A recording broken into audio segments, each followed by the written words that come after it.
Bonjour et bienvenue, mesdames et messieurs, fidèles de Presse Eco. Nous sommes aujourd'hui dimanche à un autre numéro de Presse Eco. Presse Eco, c'est votre tribune hebdomadaire qui permet donc de revenir sur les faits qui ont marqué l'actualité nationale et internationale avec nos chroniqueurs sur ce plateau. Aujourd'hui, nous allons évoquer encore des sujets. Au plan national, nous allons évoquer le premier sujet qui est l'enquête sondage du Présimètre qui juge l'action du président. Nous allons donc revenir sur la note du président et les tendances lourdes dont le retour du président Compaoré. Et puis, second sujet, il s'agit de la suspension du congrès donc du CDP, Congrès pour la démocratie et le progrès, par la justice. Et puis, troisième sujet et enfin, dernier sujet au plan national, ce sera la gestion donc des déplacés du Sahel qui sont donc à Ouagadougou et puis au Mali. C'est l'international, donc le Mali. Nous allons parler de ce massacre des Dogon au centre du Mali, près de 100 morts. Nous allons donc évoquer ces sujets-là avec mes invités sur le plateau. À ma droite, Bilgo Lionel, il est directeur Afrique de Téménéis Média. Merci Bilgo d'être sur ce plateau.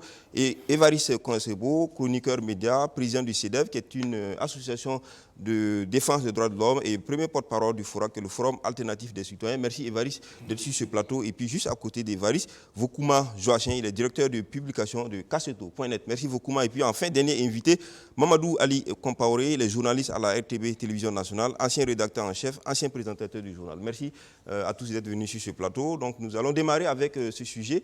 C'est le Présimètre. Ce n'est pas la première fois que le CGD fait donc cette étude, ce sondage-là pour voir en fait les tendances du moment par rapport à la gestion, à la mise en œuvre de la politique du président. Le sondage se structure autour des engagements du président, des tendances lourdes, des priorités et de la trajectoire adoptée. Et puis une note est attribuée au président du Faso. Alors on va donc en parler. Bilgo, cette fois-ci, on voit encore... le sondage est sorti. On remarque, pour ce qui concerne les engagements du président, ça n'a pas trop varié. Non, en fait, d'abord, c'est une initiative qu'il faut encourager et féliciter. Je pense que ça donne quand même une photocopie des réalités que nous vivons dans ce pays-là. Et ça doit être un outil de travail, que ce soit pour ceux qui sont dans l'opposition, que ce soit aussi pour ceux qui sont au pouvoir. Parce que c'est un merveilleux outil qui permet de saisir en fait la réalité du pays. Effectivement, rien n'a pratiquement changé. On voit que le président, en tout cas la note accordée au président reste toujours en dessous de la moyenne. Et au-delà de cette note, quand vous prenez par secteur ou par question posée, vous voyez également qu'il y a une majorité de pessimisme absolu sur toutes ces questions-là. Et donc ça n'a pas varié, ça veut dire tout simplement que les Burkinabés sont très inquiets, que les Burkinabés sont pessimistes et que les Burkinabés n'ont pas cette espèce d'espérance et d'espoir pour l'avenir. Par contre, avant de juger trop sévèrement, il faut regarder également dans les tableaux et dans les détails. Vous allez remarquer par exemple que pour ce qui concerne l'amélioration à l'accès des services de santé, vous avez 39% de personnes satisfaites et 59% d'insatisfaits. Par contre, quand on leur pose la question, quant à la confiance donnée à la réalisation de la parole donnée du président, eh bien vous avez 49% de gens qui disent qu'ils sont confiants, contre 46% qui ne sont pas confiants. Donc ça veut dire que ceux qui ont confiance au président, pour cette action-là, en tout cas, sont plus nombreux. Mais il y a peu de valeurs comme ça, là où le taux de confiance, en fait, dépasse le taux de non-confiance. Et donc, c'est pour ça que je dis que pour comprendre ce sondage, il faut aller dans le détail et faire une lecture secteur par secteur pour mieux appréhender l'avis des interrogés. Vokuma, regard croisé, mais on remarque qu'il y a une tendance qui est un peu stagnante sur l'ensemble des sondages qui sont passés, soit un point de plus, un point de moins, deux de plus, deux de moins. Mais en tout cas, l'insatisfaction est vraiment le marqueur est suffisamment fort par rapport à l'insatisfaction qui tout secteur mis ensemble, hein, tout de plus de 50% quand même. Oui, c'est vrai que on a déjà parlé de ce type de sondage-là ici. Je salue l'échantillon qui est très large. Ils ont pris plus de 3000 personnes, ce qui est assez scientifiquement un critère respectable, correct pour prendre en considération les résultats issus de ce sondage. Le sondage qui a été fait dans une période de 10 jours. Bon, donc, à mon avis, sur la méthodologie, je n'ai pas grand-chose à dire, sauf que je ne sais pas. Manifestement, le sondage a été fait par téléphone ou par Internet. Je pense beaucoup plus que c'est par téléphone que par Internet, parce que dans le milieu rural, ce n'est pas si facile d'avoir les sondages par Internet. Mais on sait qu'une question posée à quelqu'un face à face ne donne pas le même résultat qu'une question posée au téléphone. Ça, c'est vérifié. Donc, voilà, c'est la réserve que j'émets par rapport à la méthodologie. Mais quand on regarde effectivement les résultats, on voit bien que le secteur qui est le plus l'objet de préoccupation, c'est la sécurité. C'est-à-dire on est passé carrément de 58% en 2018 à 17% de satisfaits en 2019. Vraiment, la chute est vertigineuse et ça correspond effectivement à ce que la réalité nous donne à vivre tous les jours. Les attaques, les assassinats, un peu partout dans plusieurs régions. Donc ça, c'est que la préoccupation principale qui a la sécurité soit l'objet d'une appréciation aussi sévère. Bon, c'est tout à fait normal. Mais comme l'a souligné Bilgo, quand on regarde dans les détails, bon, effectivement, globalement, que ce soit la lutte contre la corruption, que ce soit sur la décentralisation, que ce soit le financement des projets, il y a une insatisfaction globale. Sauf, par exemple, sur les mesures de gratuité sur les femmes enceintes et les enfants de moins de 5 ans. Là, on voit qu'il y a quand même une note qui est positive sur la résolution des écoles sous Payotte.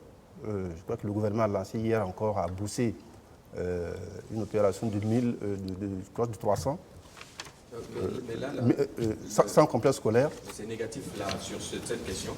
Non. Mais malheureusement, l'action du gouvernement vient après, c'est ce que j'allais dire d'ailleurs, sans école, alors que le sondage vient de passer. Et ça veut dire qu'on n'est pas à la fin du mandat, il y a des réalisations qui viendront peut-être. Mais au total, le stock qui était de 4300 et quelques, et qui devait être résolu d'ici 2020, sauf s'ils mettent vraiment le bouchée double, on est pratiquement à la moitié.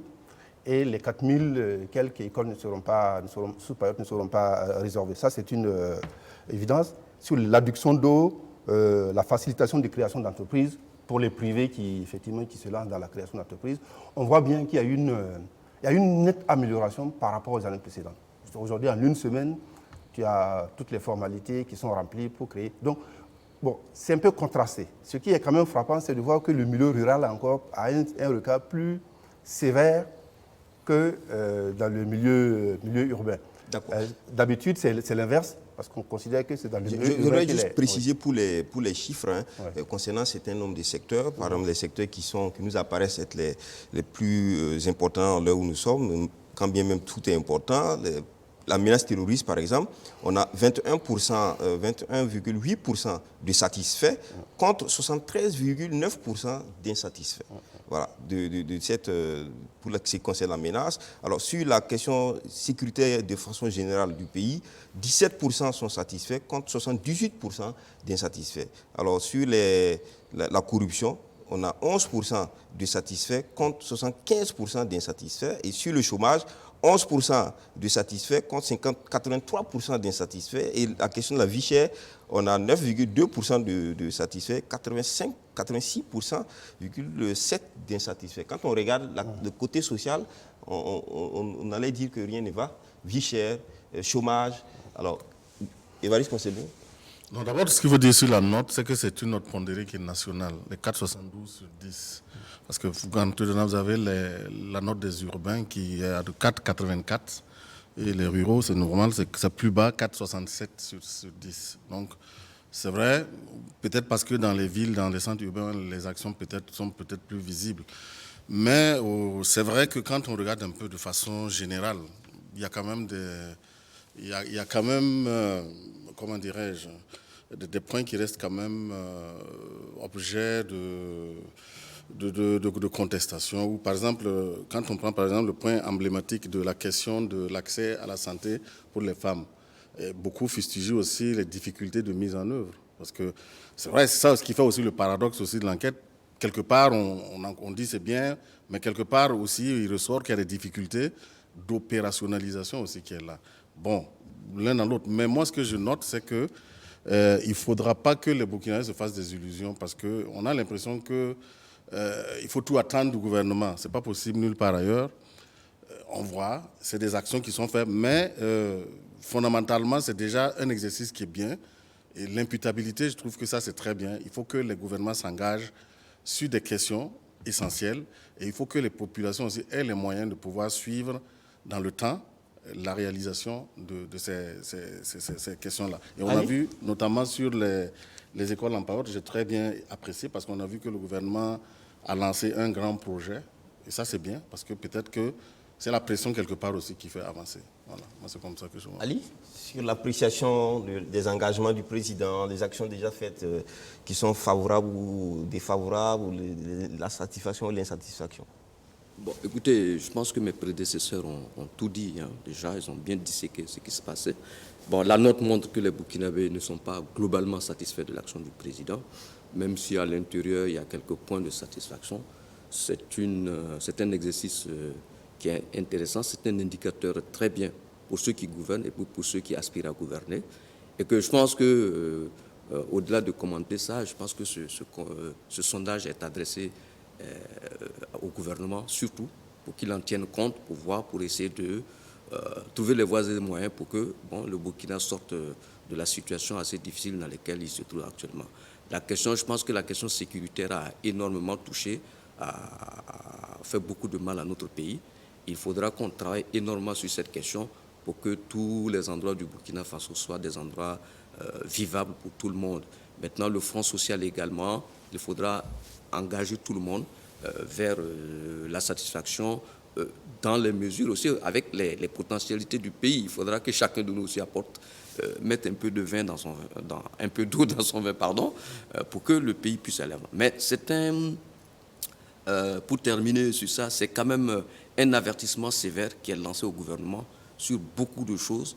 Et les Burkinabés attendent le gouvernement sur beaucoup de choses. Malheureusement, nous sommes en fin de mandat. Et je me demande quel bilan le président va présenter en fin de mandat. Bilgo, oui, et la note aussi du président. Hein. Oui. Bon, c'est une note qui est quand même assez sévère, et qui montre quand même qu'il y a une insatisfaction globale. Mais il faut noter une chose. Je pense que le président Roch-Marc Christian Kaboré, c'est le premier spécimen d'une nouvelle page de notre histoire. Et donc, en fait, même ce sondage, en fait, débute presque avec lui, ce qui fait qu'on n'a pas d'élément de comparaison par rapport à avant lui.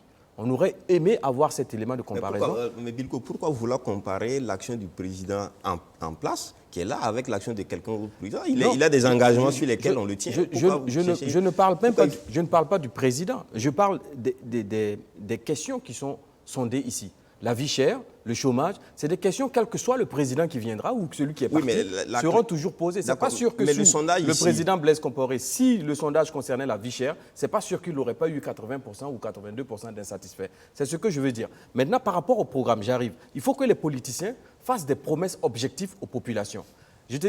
Par exemple, la question de la vie chère.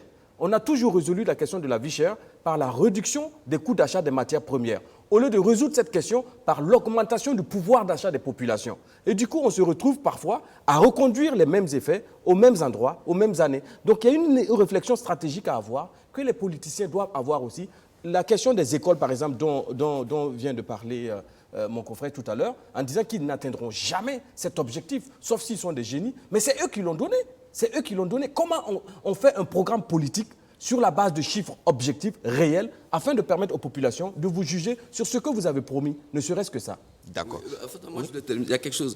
Tout à l'heure, on a remarqué que dans le milieu rural, qui était généralement favorable à tous ceux qui sont au pouvoir, on voit que dans ce milieu, les gens commencent à être assez critiques aussi à l'égard des politiques.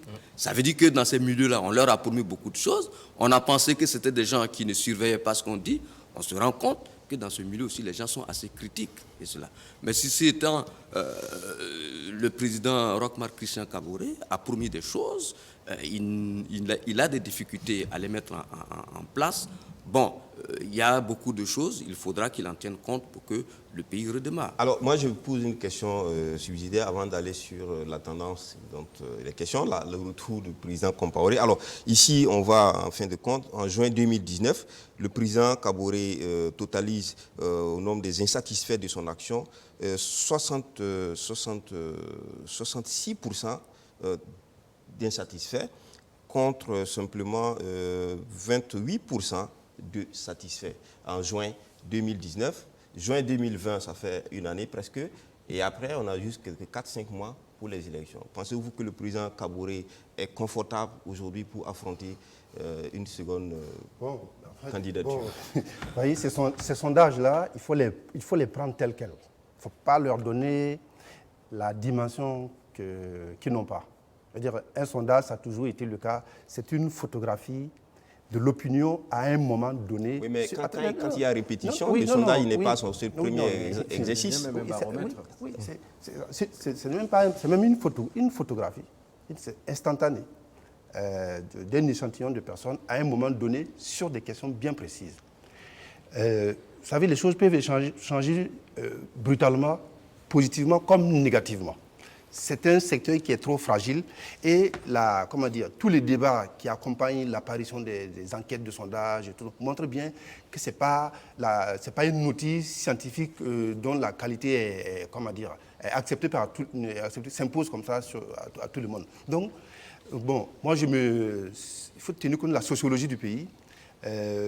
Moi, je prends ces résultats-là avec beaucoup de recul, avec beaucoup de distance, en me disant que c'est vrai, c'est un outil qui permet de voir comment les gens apprécient l'action du gouvernement. Alors, ce que je veux dire, c'est que nous sommes en juin, et ça fait trois fois juin. Ouais. Ça fait au moins 2 fois décembre. Donc, on est pratiquement à 5 exercices ou 6 exercices de ce présidium et de ce présimètre. Et on a quand même une constante dans les chiffres. Est-ce que cela ne peut pas déjà préfigurer une certaine position? Moi, je refuse de faire cette conclusion. Je veux dire, je suis prêt à écouter ceux qui vont prendre les précautions, des projections par rapport à ça et on verra les résultats au moment où c'est beau. Non, l'idéal, c'est ce que vous dites. L'idéal, dans des pays où l'environnement est sain, comme en France par exemple, même les écarts, quand on fait des sondages sur la durée, à quelques chiffres près, les sondages préfigurent un peu les résultats. Mais dans notre environnement, on est très loin. Il n'y a pas beaucoup d'écarts. Par rapport à ici, vous verrez que ça sera carrément des cas aberrants. Il y aura Alors, ici, c'est l'environnement qui force tout, en fait. Et les motivations de vote. On sait très bien qu'il y a même déjà dans les fichiers, il y a combien d'abstentions? 3 millions de personnes qui s'inscrivent et qui ne votent pas. Tous ceux qui sont quasiment sur Facebook, qui critiquent, personne quasiment n'est inscrit. Alors, c'est les partis au pouvoir qui ont les moyens font inscrire leurs militants. Donc, vous allez faire des élections pendant 1000 ans. Je peux vous assurer qu'on connaîtra les résultats. Ça, je parle de la sociologie. Donc, oui, bon, on est d'accord. Donc, compte tenu de tous ces facteurs-là, il est fort à craindre que, franchement, il y a du boulot à faire. Parce que c'est pas la conscience de l'électeur, en fait, est biaisée quelque part. Ouais. Ali, pour terminer sur écoutez, alors, il y a une réalité qui est là, qui est dépeinte, il y a une constante, mais la question électorale est tout autre parce que c'est... À écouter Évariste, c'est biaisé, il y a des procédures de manipulation des consciences et tout ça. Donc, ça ne sert à rien, même quand il y a la réalité du terrain, ça ne sert à rien d'en faire peut-être une mesure de l'élection ou des résultats électoraux. Bon, moi, avant de commencer, je vais reprendre une formule magique de Chirac, le président Chirac, qui annonçait le soir d'une élection, les sondages se sont plantés. Bon, c'est pour vous dire que ce n'est que des sondages, ça montre une photocopie, comme vous m'avez dit, d'une situation à un temps donné. Mais il ne faut pas oublier que depuis que le président Roch Marc Christian Kaboré est installé et que ces sondages-là se suivent, les sondages se ressemblent. J'allais dire même que sa cote de popularité, son action se dévalue à chaque sondage. Mais ceci étant, on ne peut pas dire qu'il ne peut pas gagner les élections. Vu ce que Vokuma Lumio a dit, la sociologie, ce sont eux qui sont aux affaires, c'est eux qui manipulent tout, ils ont tous les instruments de l'État pour gagner des élections, parce qu'en Afrique aussi, quelquefois, bon, c'est les lendemains d'élections sont toujours conflictuels, parce que, bon, on se dit que les résultats proclamés ne sont pas la réalité du vote. Mais on espère que pour le Burkina Faso en 2020, ce qui est là, ce qui se projette, va être... D'accord. Ali, on reste avec toi pour parler de cette autre tendance lourde, c'est la question retour de Blaise Compaoré. On regarde que les sondages de juin 2019 et juin 2019 et juin 2018 sur le même sujet, il y a vraiment un écart important. Alors, par exemple, pour ceux qui sont pour le retour du président Compaoré, on a 67% qui sont pour son retour, contre 58% il y a une année de cela, en décembre 2018, pardon. Et il y a seulement 19% qui sont contre le retour. Et en décembre 2018, nous avions 25 qui étaient contre le retour. Et aujourd'hui, il y a 14 qui sont sans avis.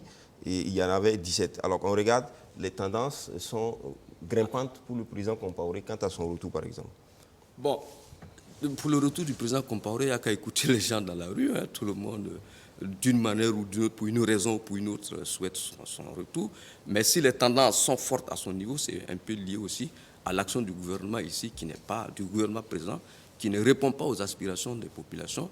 Et les gens ont toujours tendance à dire avant était mieux, on préfère avant, parce qu'il n'y avait pas l'insécurité. C'est vrai, il y avait des questions de chômage, mais la tendance, les affrontements sociaux n'étaient pas à ce niveau. Donc il y avait une certaine stabilité, une certaine quiétude qui permettait aux gens, difficilement, je reconnais, mais de vaquer tranquillement à leurs occupations.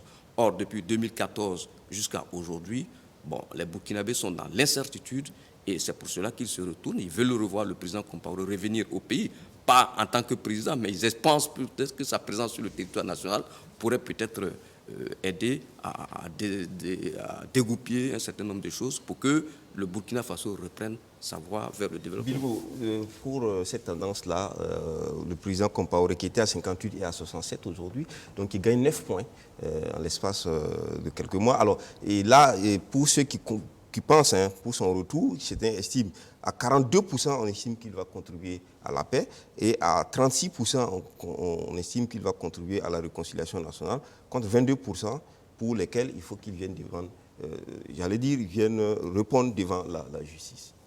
Bon, moi, je pense que la question du retour du président Blaise Compaoré n'est même pas une question. Je veux dire, ça coule de source que tout Burkinabé à l'étranger qui souhaite revenir dans son pays revient dans son pays. Maintenant, effectivement, si toutefois il y a une question de justice qui vous attend, vous venez répondre à la justice et puis voilà. Et après, effectivement, si la justice vous blanchit, vous réintégrez le système social correctement. Et si la justice ne vous blanchit pas, vous partez juste rendre à Paul ce qui appartient à Paul et puis vous revenez réintégrer le système social. Par contre, j'ai l'impression que ceux qui ne veulent pas du retour du président Blaise Compaoré, c'est ceux-mêmes qui crient et qui demandent justice. C'est bizarre que ceux-mêmes qui disent qu'ils défendent la justice, ceux qui parlent au nom du peuple pour le peuple, on ne sait même pas qui leur a donné mandat, c'est eux qui disent qu'il ne faut pas qu'ils viennent. Il faut savoir ce qu'on veut. Moi, je suis pour que tous ceux qui sont sortis, qui sont à l'étranger et qui souhaitent revenir dans ce pays, reviennent dans ce pays.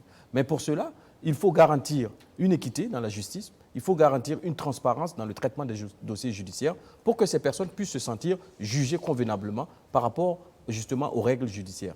Mais en même temps, ce que je dis, c'est que ces personnes ont été pendant longtemps aux affaires et au pouvoir.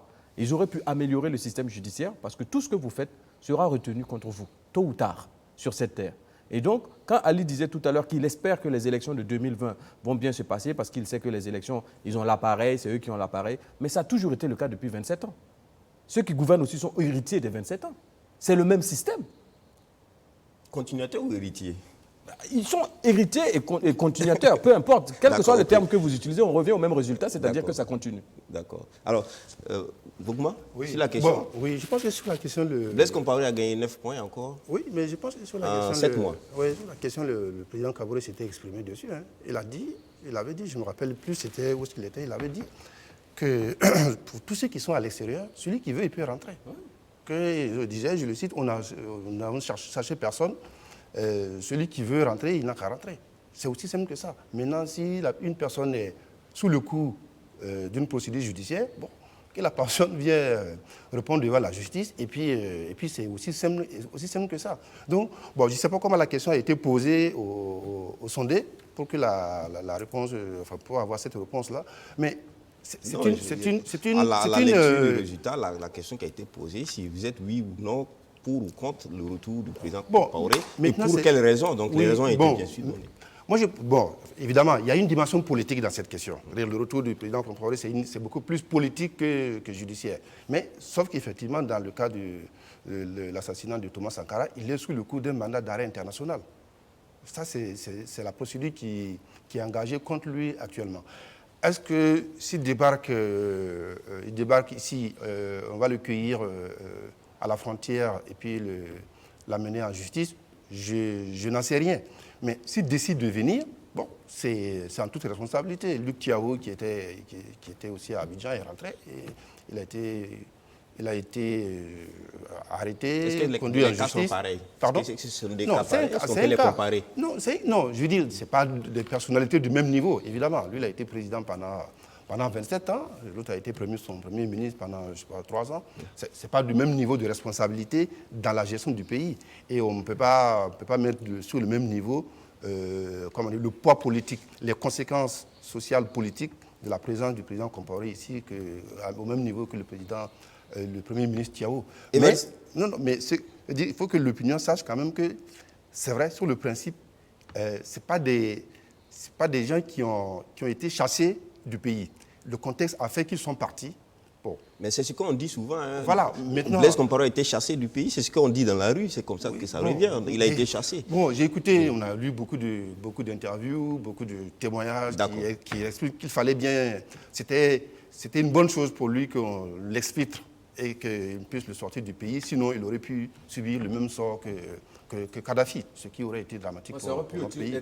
D'accord, ça aurait pu être pire aussi s'il était resté. Alors, je rappelle aux téléspectateurs qu'ils ont la possibilité donc de s'inscrire au numéro qui va défiler et puis plus tard, vers la fin de l'émission, on va revenir pour discuter. On le rappelle et puis on prend leurs interventions et on discute avec eux. Alors, Évariste, pour terminer sur le sujet, Blaise Compaoré est conforté par l'opinion qui est favorable à son retour pour contribuer à la paix et pour contribuer à la réconciliation nationale. Non, écoutez, c'était prévisible. Hein. On n'a pas besoin de faire un sondage pour que le sondage révèle un peu cet état d'esprit. Premièrement, parce qu'il a quand même marqué le pays, hein, c'est 27 années. Bon, on peut critiquer sa gestion, mais les gens, avec le recul, se rendent compte quand même, ont des repères. Ils ont des repères sur tous les plans, hein, le plan de la sécurité, la gestion des affaires du pays. Donc, il y a une sorte de nostalgie qui va s'installer. Maintenant, moi, ça me fait sourire quand on parle des affaires. Il parle de quelle justice? La justice des vainqueurs, ceux qui sont actuellement au pouvoir, ça me fait rigoler. Moi, je veux bien qu'on agite l'affaire Thomas Sankara. Moi, je veux bien. Et je suis même le premier à demander au président Compaoré de rentrer. Beaucoup de gens seront édifiés. Hein. Parce que... je vais terminer. Je pense. Merci, on va juste un petit mot. Un mot, parce que les téléspectateurs vont appeler sur le sujet. Je pense que quand on parle du retour du président Blaise Compaoré, et puis on agite le drapeau de la justice, et puis on a dit Luc Thiaw est rentré, rien n'est arrivé. Bon, je pense que c'est des choses assez rigolotes, quoi. C'est pas sérieux. Le président Blaise Compaoré a eu un coup d'État contre lui. Pour ne pas... Il a rendu sa démission. Et vu la situation qui se profilait à l'horizon, il a accepté de partir. Lorsqu'il est parti, il avait une immunité après les journées nationales du pardon. Les gars se sont empressés de tout lever contre lui. Donc quand vous faites des choses comme ça, vous bloquez quelqu'un à l'extérieur, ne dites pas qu'il va... On parle comme si le président Compaoré pouvait se lever comme ça pour venir ici, comme quelqu'un citoyen. Je pense qu'il faut être assez... Quand on aborde cette question, et puis les questions de justice, personne n'est contre la justice. Tout le monde a dit que quiconque a fait quelque chose doit rendre compte à la justice. Merci. Ce qu'on demande, c'est que c'est cette justice qui est manipulée qu'on ne veut pas. Merci Ali. On va continuer. Au débat de la semaine dernière. On aura l'occasion dans tous les cas. Si vous ramenez les choses de la semaine dernière, on en débat cette semaine encore. Si on dit que la justice n'est pas crédible, oui, mais si vous ramenez les choses de la semaine dernière aujourd'hui, on reparle de ça aujourd'hui.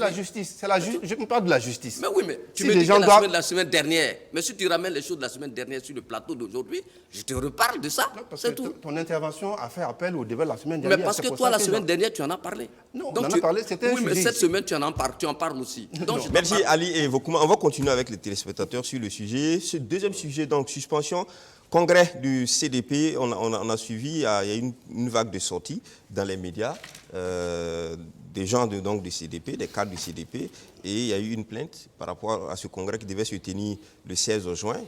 Donc, en trame de fond, il est question que le bureau politique national n'est pas irrégulier, il n'est pas régulier, donc, parce qu'il comprend aujourd'hui une composition de 1000 membres, alors que les textes disent qu'il devait être à 600. Alors, ce qui a amené un groupe donc, du CDP à déposer une plainte. Et finalement, la justice a tranché et demandé à ce que les choses soient mises en ordre avant donc de pouvoir convoquer un congrès. Évariste Konsebo, c'est voir ça on en avait dit la semaine dernière, implosion, congrès de tous les dangers, mais là on n'est pas au congrès, mais finalement on est passé par la case danger. Bon, disons qu'on a peut-être gagné du temps, mais on a fait peut-être différer le problème. Tout le monde sait qu'il y a un problème sérieux qui va se profiler à l'horizon au niveau du CDP. Ceci étant, il faut une fois de plus donc, saluer l'action salutaire de la justice. La justice, on en a parlé. Quand c'est bien, il faut dire que c'est bien. Ils ont permis peut-être de retarder ou bien... Parce que Dieu seul sait ce qui aurait pu se passer. Hein, parce qu'il y avait deux camps et chacun a des arguments. Ceux qui ont fait l'action, qui ont préféré l'action judiciaire aussi, sont aussi à saluer. Parce qu'ils auraient aussi c'est vrai, fait venir les loupards. C'est une action citoyenne qu'il faut encourager. C'est la démocratie qui sort gagnante dans ça. Maintenant, il faut que donc, l'actuel bureau qui dirige donc, le CDP se conforme donc, à ses propres textes. C'est ce qu'on a demandé. Mais comme je dis, on n'a fait que différer le problème parce que le problème va se poser. D'accord. Alors, vos commentaires? Oui. Non, je suis de même avis que mon voisin, pour saluer déjà l'action de ceux qui ont porté plainte, là, parce qu'ils ont saisi la justice, ce que les sociologues du droit appellent le niveau de juridicité d'une société, la capacité ou le réflexe qu'on a à aller vers la justice pour demander la réparation quand on se sent lésé, au lieu de se faire justice soi-même. Donc, je trouve qu'il y a un débat policier citoyen qui s'installe dans les partis politiques, et ça, c'est à saluer. Et comme le dit Évariste également, moi, j'étais au tribunal pour le verdict du verdict. Moi, je salue tel que ça s'est passé.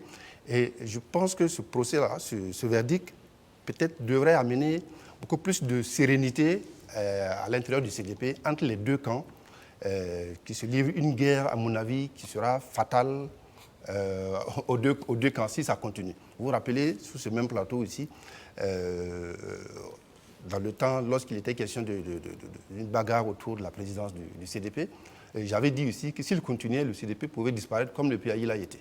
Bon. Donc on est à peu près dans le même cas de figure encore.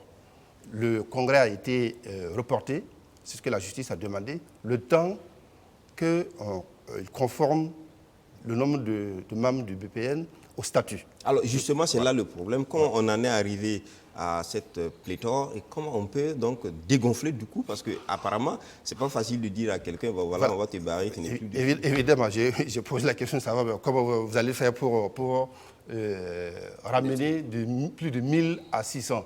Alors, on m'a expliqué qu'au sorti du congrès de 2015, il y avait un certain nombre de gens qui étaient d'office, des membres escalités, qui étaient membres du bureau politique. Après tous les événements qui se sont passés, beaucoup ont été cooptés parce qu'il fallait rassembler large pour reconstruire le parti, ce qui a donné lieu justement à ce nombre pléthorique-là. Donc, il suffit maintenant de se conformer à la justice, comme le président Edi Kombero l'a dit au sortir du procès, en ramenant, je dis en sortant l'ancienne liste. C'est ça le problème, la justice a dit qu'il faut ramener à 600 pour se conformer aux décisions de la justice, quitte maintenant peut-être à convoquer, ou dans le même congrès ou un autre congrès, pour lever la limitation du nombre de personnes qui siègent dans le BPN, ou garder 600. Mais je pense que, comme l'a dit Évariste, c'est une question de temps. Ça permet de gagner peut-être quelques jours. Mais le débat de fond n'est pas pour l'instant vidé. Le débat de fond politique, je vais dire l'opposition entre les deux camps n'est pas vidée. Et si j'ai une chose à dire, c'est une observation personnelle. Il y a comme, une appréciation, un regard de mépris vis-à-vis du président et du Kombero. Au sortir du congrès, c'est lui qui a gagné, avec vraiment une petite marge, 33 contre 39. En démocratie, c'est aussi en démocratie, quand on perd, on se met dans les rangs. Est-ce que lui, il a donné tous les gages, il a fait tout ce qu'il faut pour rassembler ceux qui ont perdu, pour qu'ils rentrent dans les rangs, pour qu'ils aillent dans la même direction? C'est toute la question que je me pose. Mais j'estime que un président qui a été élu, c'est une première. Si cette bagarre-là continue, c'est une défaite assurée. D'accord. Alors, on va peut-être préciser pour ne pas faire la confusion. La justice a tranché sur pièce, sur la base d'arguments juridiques, d'éléments qui ont été apportés. parce que ceux qui ont fait donc qui ont déposé donc la plainte estiment que l'article 33 et l'article 87 n'ont pas été respectés du statut. L'article 33 des statuts dit que la décision de convoquer un congrès est prise par le bureau politique national et la convocation formelle du congrès est prononcée par le Conseil national. Alors il se trouve que le bureau politique national, donc de 600 est passé à 1000, donc irrégulier, et le Conseil national n'existant pas, donc la décision d'organiser un congrès ne peut pas être... Parce que moi, je pense que la qualité du président Eli Koumero à convoquer le congrès, là, effectivement, ceux qui ont porté plainte ont posé cette question, mais ils ont été déboutés sur cette question. D'accord. Pour les autres concernant... Bon, écoutez, moi, je suis aussi les débats sur ça. Mais ce qui est étonnant dans les propos de Fokuma, c'est de dire qu'il y a un mépris pour le président Edi Komboïgo. Je pense que c'est assez excessif. Ton sentiment est assez excessif. Personne n'a méprisé le président Edi Komboïgo. Il est le président du parti. Personne ne conteste sa présidence. On n'a pas posé une question, on n'a pas posé comment on appelle, on a posé quelque chose contre sa présidence. On a posé quelque chose contre un certain nombre de faits à l'intérieur. Personne n'a contesté Edi Komboïgo comme président du parti. Voilà. Quand il a été élu, même sur ce plateau, même toi-même tu l'as analysé, tu as dit qu'il fallait qu'il voie 39, 33, la marge de manœuvre qu'il a au sein du parti. Il fallait qu'il en tienne compte. Je pense que c'est ce que Edi Komboïgo ne prend pas très bien en compte au sein du parti. Gérer un parti politique, ce n'est pas gérer une administration. Le président du parti, ce n'est pas le président du conseil d'administration du parti. Donc, les contradictions à l'intérieur du parti, ce n'est pas de la défiance, ce n'est pas de mépris à l'égard du président. Pas du tout. C'est comme ça que dans toutes les démocraties, les choses s'expriment. Et tout à l'heure, nous avons salué ensemble la façon dont les gens tentent de résoudre le problème en allant vers les juges pour que les juges puissent décider. Et aller devant un juge, ce n'est pas mépriser quelqu'un que d'aller devant un juge. Pas du tout. Ceci étant, je pense que pour le CDP aujourd'hui, c'est de faire très attention, respecter les textes, tout. Parce qu'ils ont déjà été victimes de beaucoup de choses. Il ne faut pas qu'en leur propre sein, ils organisent encore des situations qui leur mettent en difficulté. Pour moi, les deux camps doivent s'asseoir maintenant pour se regarder et puis essayer de toiletter leurs textes pour se conformer aux règles, pour essayer de participer à la vie politique de façon sereine. D'accord. Alors, Bilgo ? Parlant du respect des textes, est-ce qu'il est normal qu'un membre d'un parti politique sorte et qu'il déclare par exemple sa potentielle candidature et que dans les meetings qu'il organise, on porte l'effigie du parti à l'intérieur? C'est une question que je pose. Mais à qui vous posez cette question? Non, c'est une question que je pose. Je me pose cette question. Ok, d'accord. Voilà. Peut-être que des gens ont des Quelqu'un vous réponses répondra certainement. un jour. Peut-être en appelant, des gens vont répondre en appelant. Je rebondis sur la question du respect des textes de Ali. Et je me pose cette question parce que je ne sais pas si c'est possible. Parce que je ne connais pas les textes du CDP. Maintenant, effectivement, il y a bon nombre de personnes qui ont le même sentiment que Fokuma, y compris à l'intérieur du CDP, d'un certain mépris vis-à-vis de Edi Komboïgo. Je l'ai déjà entendu chez des militants du MPP et du CDP. Maintenant, la question, ce qui se passe là, dans le CDP, au-delà des mesquineries politiques, il y a une certaine noblesse dans la gestion de leur crise. Si c'était un autre parti politique, peut-être qu'ils en seraient venus aux mains. Déjà, à l'élection du président, comment ils sont allés à des primaires, presque du jamais vu, pour trouver quelqu'un pour mettre à la tête de leur parti. Un point. Deuxième élément, une divergence à l'intérieur du parti. On va devant la justice, on règle. Le président sort du tribunal, il dit on se conforme à la justice. Mais avant ça, il y a eu une erreur qui a été faite. Comment peut-on passer de 600 à 1000 membres? Qui a été le fautif? Et à l'intérieur du parti, il faut poser ces questions-là pour les résoudre. C'est un parti qui a une assise nationale importante, qui pourrait jouer un grand rôle en 2020. Mais si d'aventure dans ce parti, l'égoïsme individuel de certaines personnes ne se converge pas vers la quête du pouvoir collectif, quelle que soit la personne qui sera candidat, je pense qu'ils feront escarmouche au niveau de 2020. Et pire encore, ils vont troubler d'autres partis d'opposition qui auraient pu être une force pour gagner ces élections-là. Évariste va prendre la parole. Évariste, sur la question, le CDP qui monte une démarche d'un parti qui a géré l'État pendant une vingtaine d'années, donc qui saisit les juridictions, et voilà. C'est l'image qu'il faut voir, un parti qui veut se respecter. C'est un parti qui était au pouvoir. Qui veut inspirer confiance. Non, c'est un parti qui était au pouvoir, qui était aux affaires. Donc, ce n'est pas du tout étonnant. Alors, je vais juste ajouter une chose.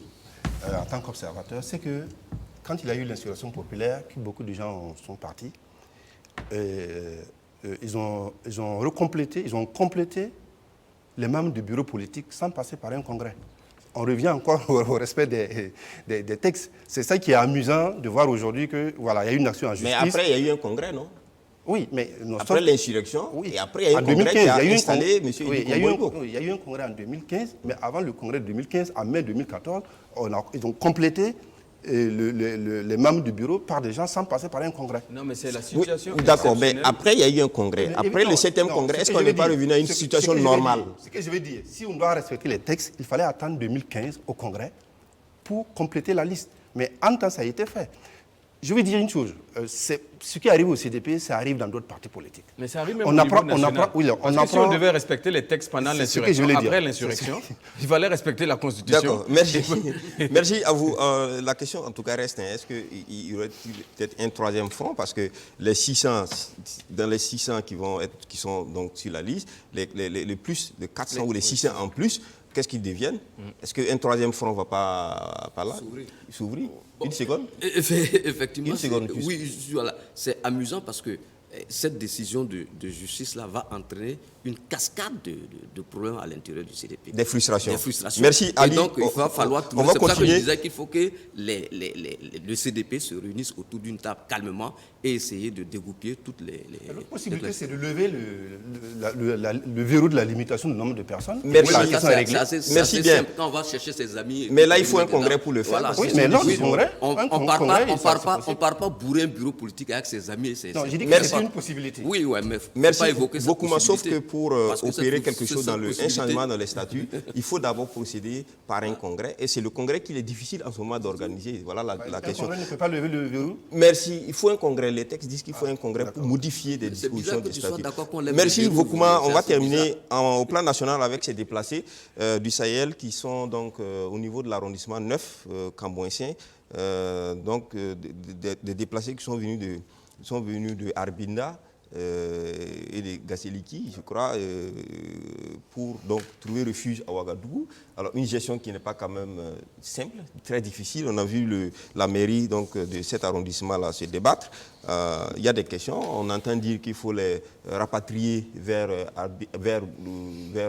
Foubé et donc et Bassalgo, où il y a des camps. Il y a des camps de réfugiés et tout ça. Alors, moi, je voudrais que vous donniez votre appréciation de la question, qui est hautement humanitaire. Évariste.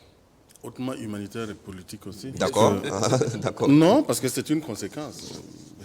C'était prévisible aussi. Hein. Ces gens sont venus à la suite d'actions menées par des politiques, des dirigeants. Et c'est vrai.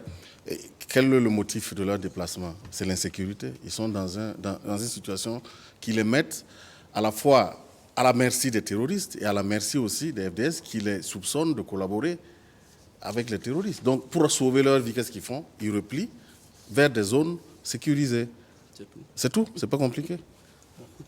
Moi, ce qui me frappe dans cette affaire, c'est comment ils sont 1060 à peu près. À la date du vendredi. Le dernier décompte qui a été fait, on parle de près de 2000. Dans une interview du ministre, du maire, donc Albert Bamowo, qui est paru donc aujourd'hui au Faso. Ce numéro-là, du 14, parution 1309, du vendredi 14 au dimanche.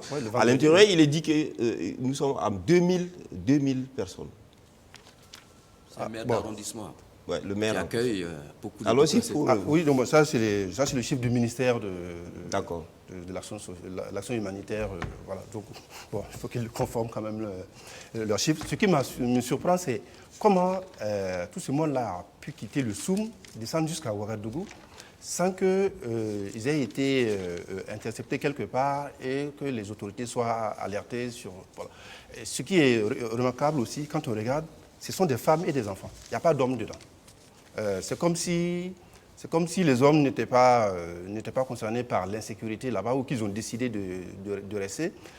Bon, c'est quand même une situation difficile, comme dit Évariste, humanitaire, qu'il faut traiter avec beaucoup de délicatesse. Je crus comprendre que le dispositif adéquat n'existe pas à Ouaga. De toute façon, je pense que le gouvernement a décidé que de toute façon, ça ne sera pas à Ouaga, mais dans les sites qui sont dédiés à Foubé et Bassalgo. Maintenant, comment redéployer tout ce monde-là? Je sais qu'il y a des discussions qui se passent avec les réfugiés. Il y en a qui demandent un temps de réflexion. Il y en a qui refusent carrément de partir. Et il y en a qui sont aussi prêts à partir à Fouvé ou à Bassalgo. Donc, je pense que c'est une situation qu'il faut traiter au cas par cas. Il y a des gens qui ont la famille ici. Ils vont certainement être accueillis par leurs membres, leur famille. Mais pour le reste, c'est une situation qu'il faut traiter en mobilisant les moyens rapidement. Peut-être qu'il faut dire qu'il n'y a pas que des femmes, il y a des enfants, mais il y a aussi des hommes. Mais il y a très peu d'hommes. D'accord, Il y a très peu d'hommes. L'essentiel, c'est des femmes et des enfants. D'accord. Alors, Bilgo, dans tous les cas, sur cette question. Le réflexe premier dans les cas de conflit, c'est de sécuriser, pour les hommes, c'est de sécuriser les femmes et les enfants d'abord. Et ils vont rester le dernier rempart, non seulement pour protéger des biens, mais peut-être aussi pour faire une ligne de défense ou une ligne de contre-attaque. Je ne sais pas. Mais je note quelque chose. Être réfugié, c'est chaotique. Mais être réfugié dans son propre pays, je pense que c'est le plus grand drame qu'un homme peut vivre dans ce monde-là. Parce que quand vous êtes réfugié, et les conséquences peuvent être dramatiques pour le pays même en général. Quand vous êtes réfugié dans un pays étranger, quel que soit le traitement qu'on vous fait là-bas, vous dites, c'est pas grave, je ne suis pas chez moi. Mais quand vous êtes réfugié chez vous et qu'on vous traite d'une manière, vous pouvez être un ennemi même pour votre nation. Alors, peut-être qu'il faut dire que le thème exact, c'est déplacer interne. Oui, déplacer interne. Mais n'empêche qu'ils ne sont plus chez eux. Tout à fait. Et même que quand on les accueille dans un endroit, ils se sentent maintenant étrangers d'ailleurs. Et maintenant, la question qu'il faut poser, c'est comment on peut être déplacé de chez soi alors qu'il suffit de mettre les moyens pour rendre justice et sécuriser l'espace vital de ces gens-là. Personne ne se déplace par volonté, on se déplace parce qu'on n'a plus le choix. Et ensuite, deuxième élément, c'est de dire, s'il y a des gens qui refusent de partir, ils ont le droit, parce qu'ils sont burkinabés, de circuler sur tout le territoire. Justement, la question revient, ça nous amène peut-être à penser à ces murs érigés en Europe contre les migrants. On dit oui, vous ne rentrez pas ici. On dit mais si vous ne rentrez pas, vous ne venez pas aussi nous exploiter nos pays, sinon on viendra chez vous. Est-ce que pratiquement on se retrouve dans une telle configuration où des gens quittent des localités où il y a l'insécurité, donc l'État n'a pas assuré l'insécurité, qui viennent à Ouagadougou, on dit non, qu'il faut les ramener pratiquement dans la même zone encore d'insécurité. Non, moi je pense qu'il ne faut pas les ramener dans une zone d'insécurité, c'est criminel, presque. Entre guillemets. Je ne sais pas, on n'amène pas quelqu'un à l'abattoir. On s'assure d'abord de la sécurité. Si le ministre Marshall peut aller vivre dans cette zone-là une semaine, moi je suis d'accord qu'on amène les gens. Merci. Allons-y, Bon, moi, Ali, je pense que si les gens descendent à Ouagadougou, c'est la conséquence de quelque chose. Ah, donc je suis étonné que Vokuma dit que lui ne sait pas comment ces gens-là sont arrivés, tout. Peut-être qu'il aurait voulu qu'on les ramène, je ne sais pas, dans les lieux d'insécurité, tout ça. C'est assez étonnant. C'est assez étonnant que tu poses cette question. Les gens sont en difficulté, ils quittent les lieux. Voilà, non, c'est pas pour cette intention. C'est ta façon même de poser le problème. Non, tu ne dis pas des choses si on se connaît. Bon, pour revenir à la question, les gens fuient un endroit d'insécurité.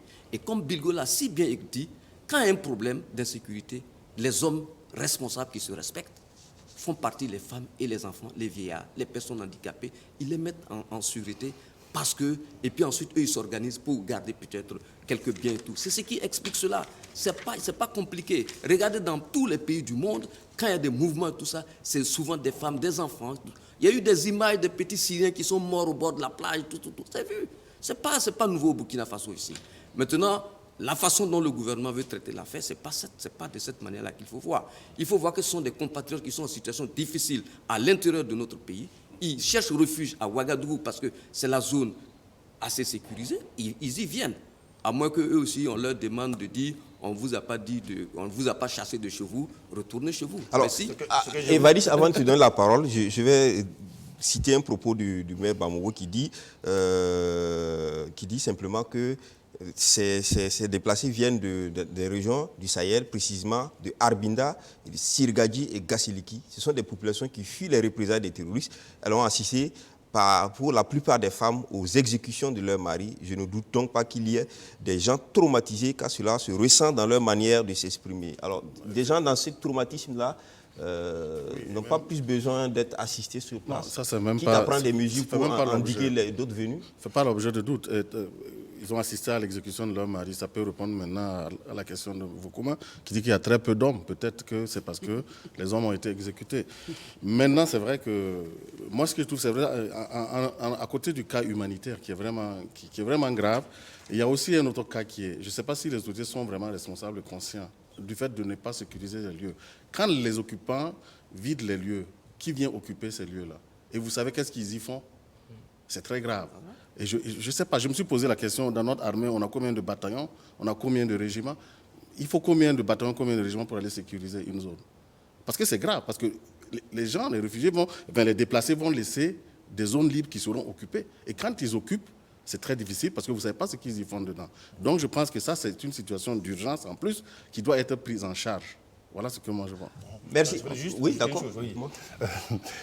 C'est pas juste pour répondre, mais on aurait pu, la police ou la gendarmerie aurait pu signaler les mouvements de ces populations-là vers Ouaga et on aurait fait l'économie de les laisser descendre jusqu'à Ouaga et puis les remonter encore à Foubé et à Bassalgo.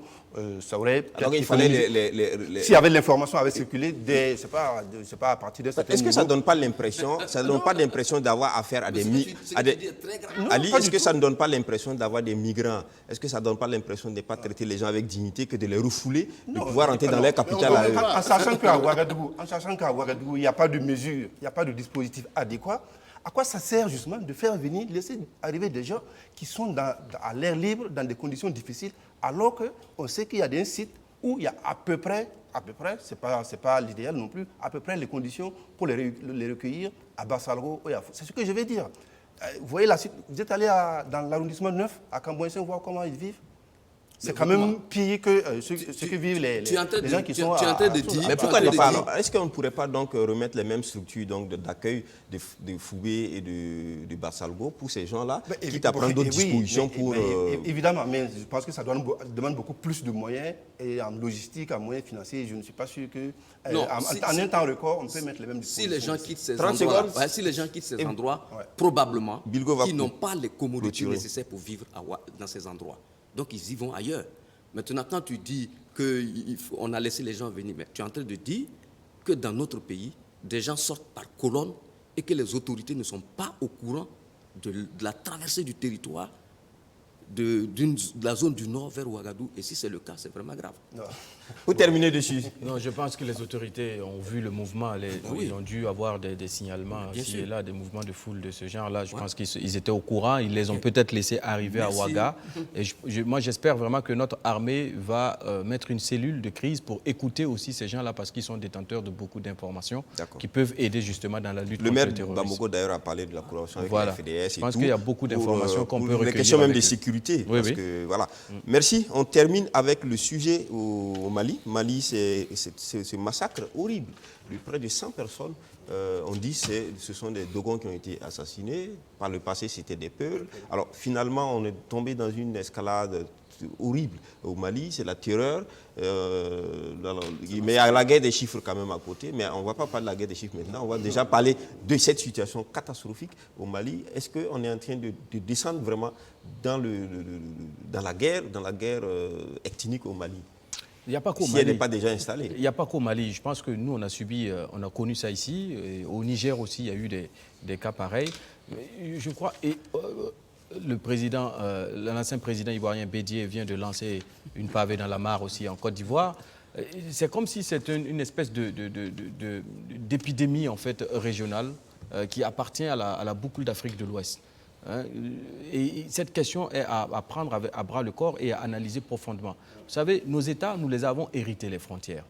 Nous avons hérité des frontières et jamais depuis notre indépendance, nous n'avons posé la question de ce qui fait la convergence en fait de l'ensemble des blocs dans les frontières à l'intérieur. Il était même plus facile pour le colon à l'époque de redimensionner les frontières comme il veut. Le Burkina a été associé à la Côte d'Ivoire, dissocié, réassocié au Sénégal-Niger, dissocié une deuxième fois. Et donc, ça veut dire qu'à l'époque, le colon était libre de nous mélanger comme il voulait. Et nous, on n'est pas en capacité de reposer la question de notre unité, de ce qui fait notre vivre ensemble. Notre intégration. Et surtout, de ce qui fait l'ensemble du socle commun. D'autant plus que nous partageons presque les mêmes ethnies à cheval sur les frontières. Oui, au Mali, on a des Dogons. On a des Peuls. Au Burkina, on a des Dogons. Oui, on a des Peuls. Oui. Voilà. Et d'ailleurs, dans l'histoire du Burkina, on dit que le Burkina a été peuplé il y a 6000 ans par des Dogons. Et il faut retourner à l'origine des choses. Et donc, ça veut dire tout simplement qu'aujourd'hui, se pose en nous la question de redéfinir même qui nous sommes et ce que nous voulons. Notre contrat social. Notre contrat social et ce que nous voulons. Et je termine en disant une chose. vous voyez, quand vous prenez par exemple dans le sondage, puisque je reviens sur ça, la question de la décentralisation a été sévèrement aussi notée par les populations. Je pense qu'il faut donner plus de moyens et d'atouts aux régions pour pouvoir instaurer l'administration et l'État là où ils sont. Oui, enfin, Et aussi, pour terminer, il y a eu cet appel de Manenga qui pose également la question du socle social, du vivre ensemble et des communautés. C'est un appel, en fait, quoi qu'on veuille et quoi qu'on peut dire, qui peut paraître un instrument pour certains, mais le fond de ce problème qui est posé est très utile. Et donc, je pense que beaucoup doivent y adhérer pour justement résorber. Merci, Bilgo. Merci. Alors, oui, voilà, beaucoup sur la question au Mali. Et pendant qu'on parle, on peut déjà prendre des téléspectateurs qui vont donc réagir. On a enregistré 4, 5, peut-être 7 personnes qui sont inscrites. Donc, on aura du pain sur la planche. Non, je rebondis un peu sur la décentralisation. Je crois que c'est un processus que nous avons copié ailleurs. Mais il faut faire attention. C'est-à-dire que si nous sommes dans un processus de création d'une nation, parce que nous ne sommes pas encore une nation, il faut faire attention à ce que la décentralisation là, ne vienne mettre en cause justement la création de cette nation-là, parce que des gens vont s'agripper à un espace, à un territoire. Non. Absolument, Non, absolument. non, Il y a des risques. Il y a des risques parce que... non, laisse-moi finir. Oui. Au lendemain des municipales, on a vu des zones où des gens sont sortis dire... Ici, c'est chez nous, il n'est pas question qu'un étranger vienne... On va recentrer le débat. Nous sommes au Mali. C'est la configuration. Voilà. Les 95 morts qu'il y a eu, le président Ibeka s'est déplacé. Alors, c'est le salam alek habituel, macabre, voilà, a été fait, funéraire, tout ça. Mais la question reste posée. Pourquoi les Dogons, pourquoi les Peuls sont assassinés dans cette zone du pays? Alors, la question reste. Voilà. En mars, c'était 160 personnes qui avaient été assassinées. Tout à fait. Hein? Et aujourd'hui, c'est 95. Enfin, on parle de 95, même si les chiffres sont... Mais c'est horrible. Tout ça, c'est quoi? C'est la conséquence, justement, de l'incapacité de nos États à assurer le droit élémentaire qui est dans notre Constitution, le droit à la sécurité. Nous connaissons la même situation ici, au Burkina, comme au Niger. Et quand on regarde de fond, en réalité, moi, je suis très sceptique quand on parle de conflits intercommunautaires. Parce que souvent, quand on regarde, parmi les victimes, on retrouve des Dogons ou des Peuls, selon les situations et vice-versa. Donc, est-ce qu'il n'y a pas d'autres centres d'intérêt, d'autres motifs qui peuvent expliquer mais justement, cela? est-ce que dans ce qui s'est passé au Mali, il ne faut pas qu'on fasse on des peut analyses pointer un doigt généralistes sur le groupe d'autodéfense d'Anne Amassagou qui avait publié un communiqué pour dire que les Dogons sont tout simplement... Pardon, juste après qu'ils ont publié un communiqué pour dire que les Dogons, le pays Dogon est donc attaqué et qu'il faut livrer tout simplement une résistance. Est-ce qu'on n'est pas dans un cycle qui va donc continuer? Non, en fait, c'est vrai qu'il faut mettre en lien avec le massacre du 31, c'est Ogo Sagou. Voilà, et là, on avait attribué ça, bien sûr, au Dogon. Donc, maintenant, on rentre dans une spirale de cercle de vengeance intercommunautaire. Ça, il faut le dire. Ibeka, même, là, ils le reconnaissent. Hein. Donc, comment on fait maintenant pour briser cette spirale-là? Bien sûr, il y a des solutions. Alors, le président Ibeka a appelé... Il y a le fédéralisme, comme il y a la décentralisation. Mais je pense que la décentralisation a été mal comprise en Afrique. Oui. Parce qu'on décentralise pour créer des richesses et pour lutter contre la pauvreté.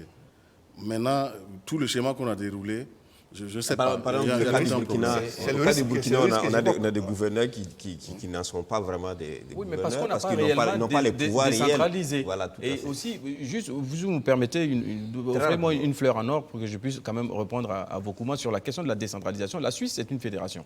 Le Nigeria, c'est une fédération. La décentralisation est inférieure légèrement à la fédération. Mais aller dans la région de l'Est ou dans la région du Nord. Il y en a qui ne se sentent pas burkinabés. Merci. On va prendre notre premier téléspectateur, Issaka Traoré, qui appelle de la Côte d'Ivoire. Il faut parler donc du sondage sur le retour de Blaise Compaoré. Monsieur Traoré. Oui. Oui, bonjour. Il y a un écho, je ne sais pas comment on va gérer cette affaire, mais monsieur Traoré. D'accord, on va reprendre monsieur Traoré. Bilgo, continue avec ta... Et donc, du coup, ça fait que les blocs en fait, de territoires, de régions, ne se sentent pas impliqués dans l'action. Quand vous demandez à quelqu'un, c'est Ouagadougou seulement. Ceux qui sont d'ailleurs contre la décentralisation, généralement, ont des esprits souverainistes absolus. Parce qu'on ne peut pas en vouloir à d'autres régions d'avoir une certaine autonomie dans la gestion de leurs biens et dans la circulation de leurs biens financiers et dans la gestion de leurs mannes. On reprend notre téléspectateur Issaka Traoré de Côte d'Ivoire. Monsieur Traoré. Oui, bonjour monsieur. Oui, bonjour à vous. Allez-y pour votre intervention. Il n'y a pas de problème monsieur. Bon, je vous remercie beaucoup. Franchement dit, pour le retour de Blaise Compaoré, moi c'est tout. Parce que nous sommes nés en Côte d'Ivoire. Donc moi j'aimerais qu'après les Ivoiriens, laisser ce qui est passé, on aura se réconcilier. Si on va rester dans cette situation politique, pas que Blaise Compaoré va venir, on aura affaire de président Thomas Sankara, on a une affaire qui est très importante par rapport au coup d'État. Il faut que les Burkinabés se réconcilient. On a laissé ce qui est passé, on a cherché à réunifier notre pays d'abord, pour que les gens se réconcilient maintenant. Après, maintenant, on va voir faire les justices là. Moi, je me capte, mais on va voir ça maintenant. Si on va rester dans cette logique-là, il ne faut pas qu'ils puissent venir à faire la justice, à faire la mort Sankara. Je me rappelle, il qui a dit que oui, on dit qu'il y a qu'on va faire coup d'État, mais Sankara, tu combien de personnes? Moi, je me dis. Merci, M. Traoré, d'avoir appelé de... Je vois Ivaris qui réagit. Alors, c'est qu'il faut dire que vous avez dit, vous avez utilisé un concept qui n'est pas propre au Burkina. C'est sûr, c'était en Côte d'Ivoire, la réunification du pays. Ici, il n'y a pas encore Nord-Sud, on ne souhaite même pas qu'il en ait. Donc, c'est plutôt renforcer l'unité nationale. Voilà, ici, il n'y a pas cette question, il n'en aura pas. J'ai réagi parce qu'il a dit quelque chose qui est bien. Lui, les Burkinabés nés à l'étranger, mais il demeure Burkinabé parce que c'est vrai que les Burkinabés, même à l'étranger, restent Burkinabés. Il sait la valeur d'un pays. Il sait la valeur de la paix, il sait la valeur de la réconciliation. Et c'est pour ça. Moi, je suis très content d'avoir entendu ce monsieur-là. Ce cri du cœur. Ali ? On parlait du Mali. Du Mali et tout ça. Boukma a évoqué la question de la décentralisation. À juste titre, il disait de faire très attention à la décentralisation. Mais la décentralisation dont on parle, ce n'est pas une décentralisation de cette zone-là, c'est des Moussi, donc c'est votre département. Ici, c'est des Gouroussi, c'est votre. Ce n'est pas de ça qu'il s'agit. C'est une décentralisation, comme le dit, économique. Voilà. Créer des richesses. Transfert des compétences. Mais c'est ça. Si c'est fait dans ce sens, il n'y a pas de problème. Et je pense que quand on lit, je pensais que ce matin on allait discuter de l'appel de Manéga, pour qu'on en discute. J'étais un peu ébahi de n'avoir pas vu ça au menu, mais enfin j'espère qu'un jour on en parlera. Quand on parle de l'affaire de Manéga, pourquoi on en parle? C'est parce que c'est un appel, comme Bilgo l'a dit, qui fait appel à toutes les intelligences, à tout le monde, à toutes les sensibilités, à tous les hommes politiques, pour qu'ils viennent, pour qu'ensemble on puisse voir comment nous allons nous retrouver autour de notre pays, et puis essayer de discuter tranquillement et trouver les voies et moyens à ce que le Burkina Faso soit le Burkina de tous les Burkinabés, tranquillement, c'est tout.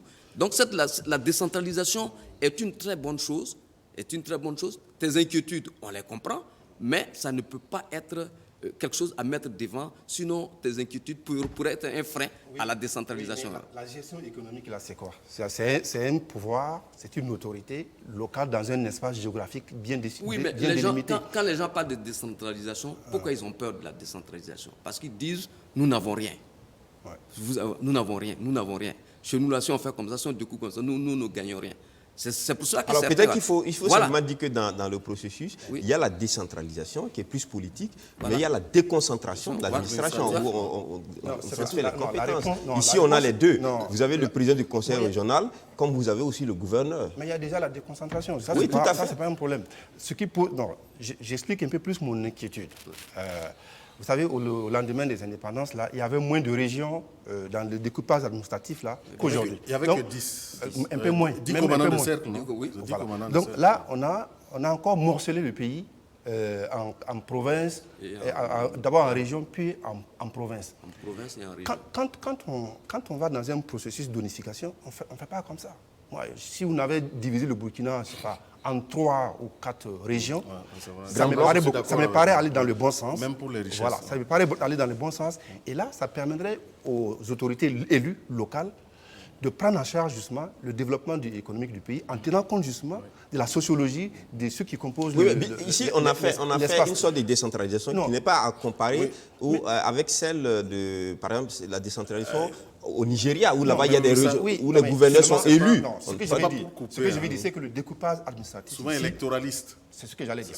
Voilà. D'accord, merci. On va pas quitter on va pas faire trop grande digression, parce qu'on reste sur notre débat du jour. Je vais pas la réagir sur le d'accord, propos pour l'appelant de Côte d'Ivoire. de tout à l'heure. Il a dit quelque chose de fondamental. Il a dit que dans un pays, si on va vouloir tout juger, on va juger personne finalement. Ou on va juger tout le monde à la fin.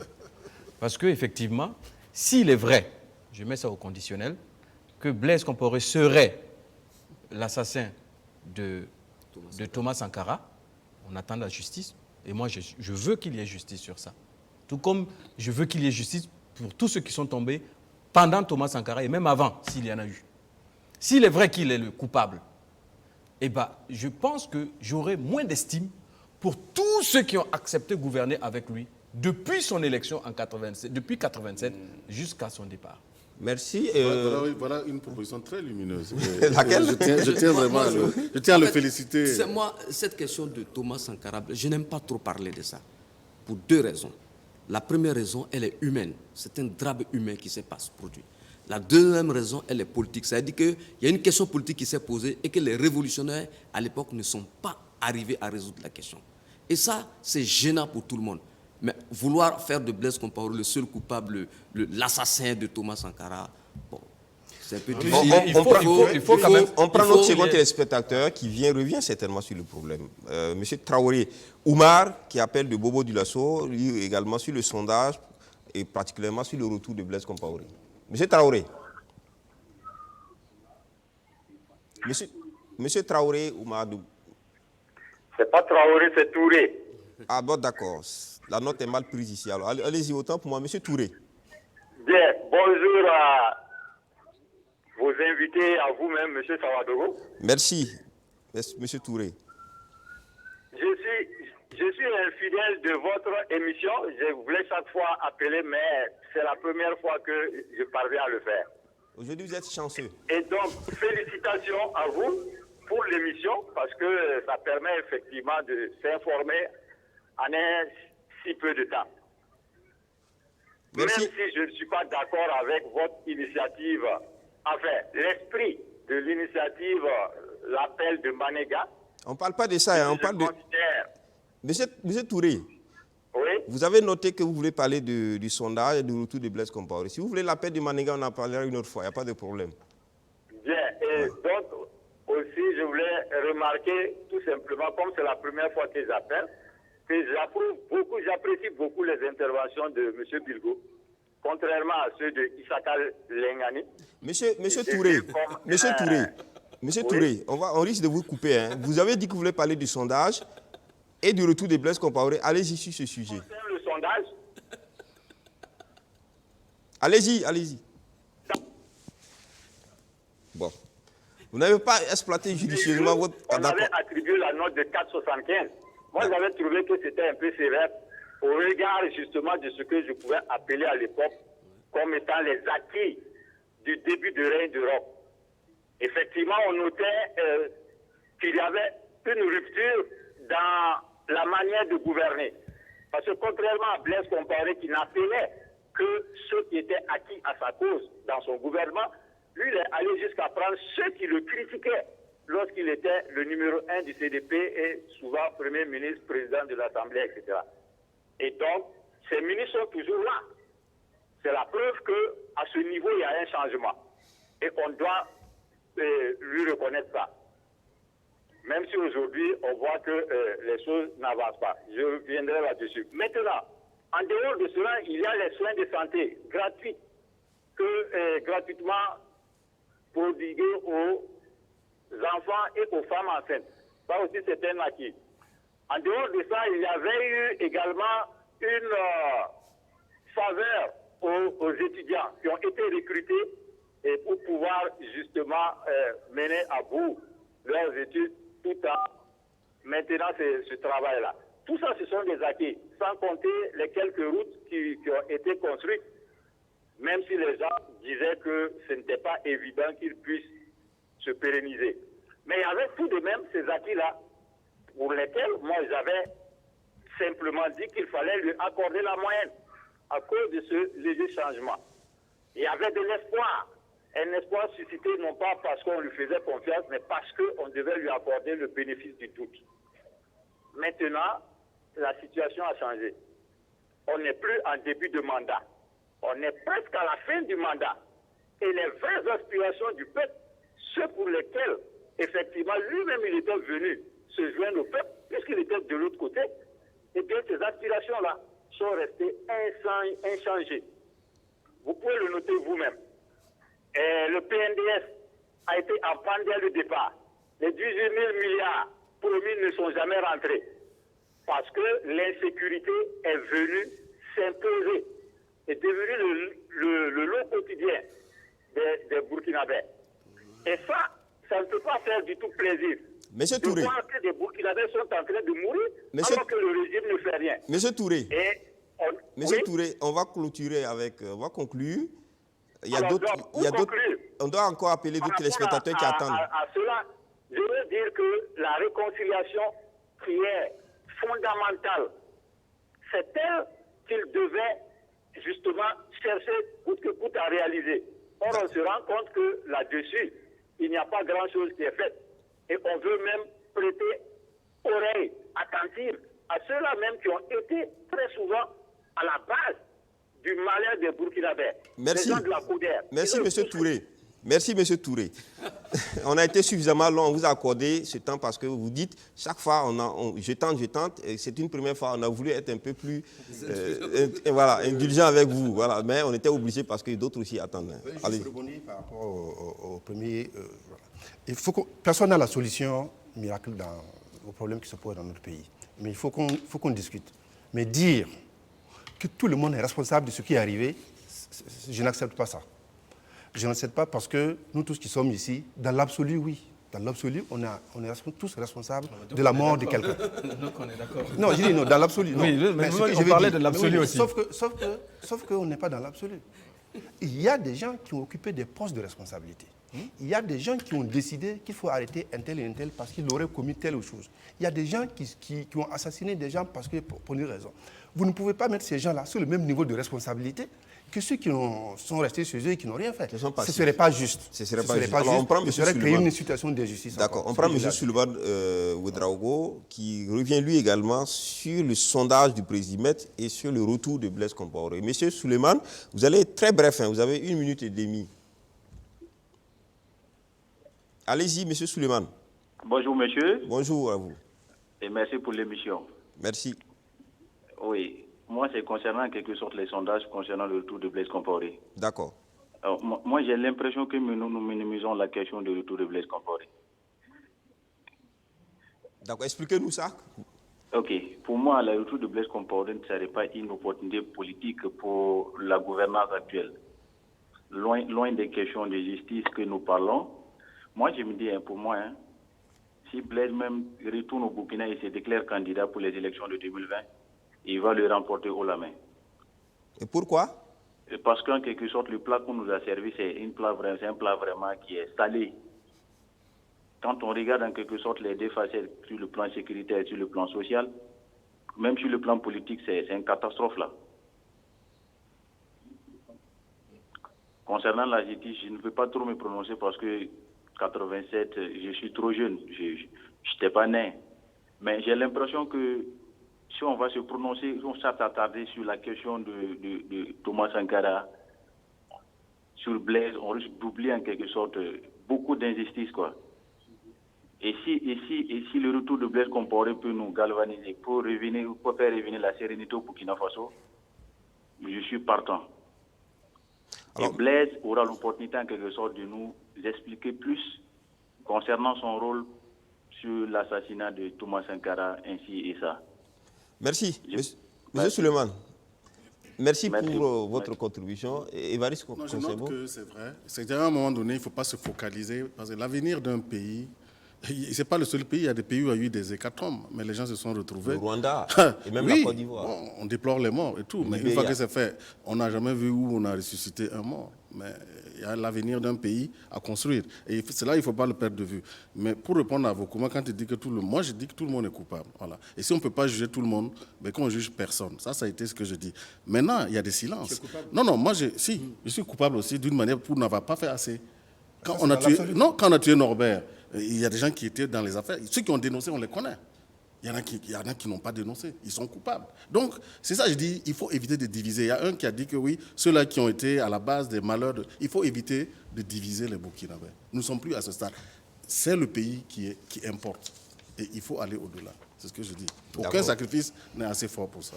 Ok. Bilgo, maintenant, quant à la question de notre téléspectateur de tout à l'heure par rapport au bilan, par exemple, du président Roch-Marc Christian Kaboré, je pense quand même qu'il y a des choses qui ont été réalisées. Il faut qu'on soit honnête. Oui, il a dit les soins de santé. Oui, non, mais j'appuie sur M. Touré pour dire oui, il a raison. Il y a des réalisations qui ont été concrètes, qui ont été faites, qui ont été tracées. Maintenant, la question qu'il faut se poser, c'est que ce gouvernement, dès son élection, en 2015, a fait une erreur en voulant comparer son bilan par rapport au bilan du président Blaise Compaoré. Ce que je disais non, parce que Roch-Marc Christian Kaboré, suivant la Constitution, n'aura pas 27 ans. Donc c'est difficile de comparer son bilan par rapport au bilan du président Blaise Compaoré. Il aurait fallu justement qu'ils comparent leur bilan par rapport aux aspirations nouvelles du peuple burkinabé. Dès le début, Paul Kabatieba a passé son temps à comparer. Eux, ils n'ont pas fait ça, nous, on a fait ça. Mais il n'y a même pas d'élément de comparaison. On ne mélange pas les moutons et les bœufs, ce n'est pas possible. Les moutons et les lions, on ne les mélange pas. Donc il faut savoir avoir la base de comparaison. Encore que quand Paul Kabatieba le disait, certains ont trouvé à lui dire, mais eux là c'est qui, puisque tes patrons sont aussi eux. Puisque vous êtes aussi comptable des 27 années passées, parce que vous étiez aux affaires. Bilgo, on va prendre Madame Sawadogo. Vous pouvez vous rassurer. Hein. Madame Sawadogo qui appelle de Ouaga, qui revient sur les déplacés du Sahel à Ouagadougou. Madame Sawadogo, bonjour. Oui, bonjour monsieur. Allez-y très rapidement pour votre intervention sur les déplacés du Sahel à Ouaga. D'accord. À mon avis, ce serait en tout cas nécessaire de ramener ces personnes-là vers des camps de réfugiés.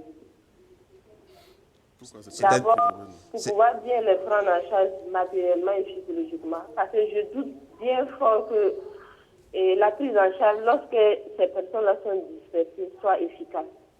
Mais si on les renvoie à des camps de réfugiés, ce sera plus important, plus nécessaire pour ces personnes-là d'être bien prises en charge. Alors, mais est-ce que vous ne pensez pas que de façon exceptionnelle, parce qu'ils sont déjà là, le maire dit qu'ils sont traumatisés, même à leur parole déjà, à leur expression, on comprend qu'ils sont déboussolés. Est-ce qu'on ne pourrait pas trouver exceptionnellement un cadre ici qui leur convienne pour ne pas donner l'impression qu'on les chasse de la capitale? Non, on ne les chasse pas. Justement, ça appartient aux autorités de rassurer ces personnes-là, de leur dire que nous sommes avec vous, malgré ce qui est arrivé ou bien ce qui vous arrive, nous sommes avec vous. Et nous serons avec vous jusqu'à la fin du terrorisme ou bien de tout mal qui vont leur arriver. Ça appartient à nos autorités. Premièrement, au maire de la ville, tout le monde. Même si l'on peut se déplacer, qu'ils le fassent. Qu'ils rassurent ces personnes-là. Et qu'on organise un système pour les rassurer, pour les accompagner et ne pas les laisser seuls dans les établissements. Et quelles seraient ces personnes-là à la rentrée? La rentrée, c'est bientôt. On a vu avec les déplacés de Barsalgo qui sont toujours dans les camps, malgré la saison hivernale qui va s'installer bientôt, les autorités les avaient promis que d'ici la saison hivernale, ils vont retourner chez eux. Mais ils sont toujours là. Et que feront ces personnes-là à la rentrée? Moi, je pense que c'est mieux d'organiser et je sais pas, de les ramener dans des camps que de laisser à la rentrée. On va dire, vous voyez, c'est déjà la rentrée, il faut partir. D'accord. Merci Madame Sawadogo pour votre... Je voulais intervenir. J'espère que les gens ne vont pas me taper dessus. Mais je suis très content qu'une femme qui parle comme ça, moi ça me rassure. C'est une mère de famille. Et ça c'est très beau qu'il y ait des femmes burkinabées qui parlent comme ça. C'est très gentil, ça apporte un baume au cœur. Il faudra que le gouvernement burkinabé aille voir vers ces gens-là. Ce ne sont pas des femmes ou des enfants des djihadistes qu'on a amenés se planquer à Ouagadougou et pour bien faire le travail de terrorisme de leur côté. Non, il faut aller vers ces femmes, ces enfants, les recueillir dans un centre bien sécurisé, bien ordonné, leur donner l'assurance que la nation burkinabé, ils font partie intégrante de cette nation. Je pense qu'en gros, si je ne trahis pas les propos de cette dame-là, je pense qu'en gros c'est ça. Parce que à Barsalgo déjà, la saison des pluies va s'installer, ça sera encore la méningite et autre chose, ça va apporter d'autres maladies, les enfants ne vont pas à l'école, cela. C'est bien que l'État burkinabé se déplace et trouve les voies et moyens pour que ces gens se retrouvent Alors, dans un endroit bien. est-ce que d'ailleurs c'est digne de voir que ces déplacés sont dans les écoles, dans les mosquées, mais ça, dans c'est- les églises, Oui. alors qu'on a vu dans l'opération de Mme Marshall, comme Hugo le disait, on a vu qu'il y a des centres qui existent où on hébergeait des enfants qui se baladent dans la rue, mais là on est face à une situation où on est malheureusement en train de constater qu'ils sont laissés à eux-mêmes à la limite parce qu'ils logent dans des conditions misérables. C'est vilain. Si vous voyez que le gouvernement lui-même est embarrassé au point de leur demander aux déplacés de réintégrer leur zone, c'est pour cacher quelque chose qui n'est pas beau du tout. Maintenant, ce qu'il faut que nous tous nous ayons à l'esprit, c'est que personne ne prouve un plaisir à abandonner son lieu de résidence, abandonner ses biens pour se déplacer. S'ils l'ont fait, c'est qu'ils sont contraints. D'accord. Et cela... Oui. Évariste, vraiment, on va prendre notre dernier téléspectateur, Monsieur Ilboudo Anselme, qui revient sur le même sujet des déplacés. Évariste, il va clôturer après l'interview. Allez-y, Monsieur Ilboudo, vous avez 0,30 secondes, parce qu'on a juste 2 minutes pour finir l'émission. Allez-y, très rapidement. Ok, bonjour, Monsieur Sawadri, ses invités. Merci à vous. Voilà. Par rapport aux déplacés du Sahel à Ouaga, moi, j'aimerais qu'on évite de politiser, de tout politiser de Burkina Faso. Parce que le terrorisme n'est pas une personne. En plus de ça, il y a eu combien d'attaques à Ouagadougou. Donc, je pense que Ouaga n'est pas une zone de sécurité. Mais personnellement, en tout cas, je pense qu'ils doivent être orientés dans des centres d'accueil où l'État vraiment a les moyens et le matériel nécessaire pour les mettre dans de bonnes conditions. À Ouaga, imaginons les écoles comme ça. Les écoles ne sont pas des centres d'accueil. Et c'est même pas, en tout cas, sur le plan éducatif, c'est même pas intéressant que nos enfants, nos élèves voient les déplacés comme ça. Ça peut amener du mépris ou bien une certaine vision de la part même, en tout cas, de leurs parents ou bien des enfants même de la population. Donc moi, je pense que si l'État, dans un pays organisé, si l'État, en tout cas, si l'État vraiment, en tout cas, choisit des zones bien précises pour, en tout cas, pour des centres d'accueil, je crois qu'on doit respecter cette décision.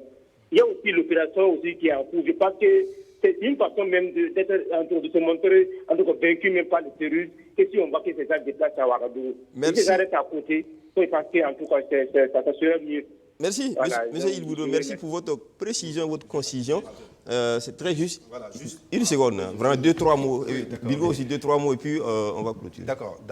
Pour avoir travaillé un peu dans une vie passée dans l'action humanitaire, je sais le traumatisme psychologique auxquels sont victimes ces déplacés-là. Donc, ce qu'il faut faire rapidement, et je sais que dans ces zones-là où ils ont fui, la sécurité ne va pas revenir d'ici la rentrée. Donc, il faut vraiment mettre les moyens qu'il faut nécessaires pour les sécuriser quelque part et préparer même à la limite des endroits pour la scolarisation de leurs enfants. Merci. Bilgo dès la rentrée. Et puis juste pour le téléspectateur, M. Ilboudo, c'est pas parce qu'on en parle qu'on politise.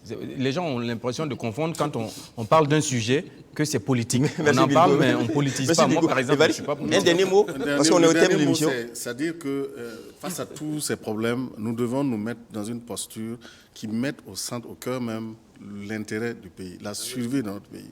Et comme je l'ai dit, rien n'est assez, il n'y a pas un sacrifice assez grave que l'on puisse faire pour sauver notre pays. Et nous sommes fragilisés parce que nous sommes divisés. Ça, c'est clair. Et c'est le sens un peu de l'appel de Manéga. Merci, Évariste Konsebo, pour cette conclusion. On est au thème de l'émission. On remercie tous ceux qui ont appelé. Il y en a qu'on n'a pas pu rappeler. M. Seydou Ouedraogo de Ouaga, c'était sur le périmètre. On en a suffisamment parlé. Mais bon, pour vous tous, ce sera la semaine prochaine. J'étais donc avec Évariste Konsebo, chroniqueur média, président du Cercle d'éveil, qui est une association de défense des droits de l'homme. Premier porte-parole du Forum alternatif des citoyens. Merci, Évariste, d'être venu. Bilgo Lionel, le directeur Afrique de Téménéis Média. Merci, Bilgo, d'être venu. Et puis, à son côté, Mamadou Ali Kompaoré, journaliste à la RTV Télévision Nationale, ancien rédacteur en chef, ancien présentateur du journal. Merci d'être passé. Et puis, enfin, Vokouma, directeur de publication de Kasseto.net, qu'on va lire. On verra aussi sur Kasseto l'appel de Manéga, les déplacés et vraiment des actualités qui vous permettront d'être au diapason. Merci à vous qui nous avez suivis. On se donne rendez-vous dimanche prochain pour un autre numéro de Presse Éco, si Dieu le veut.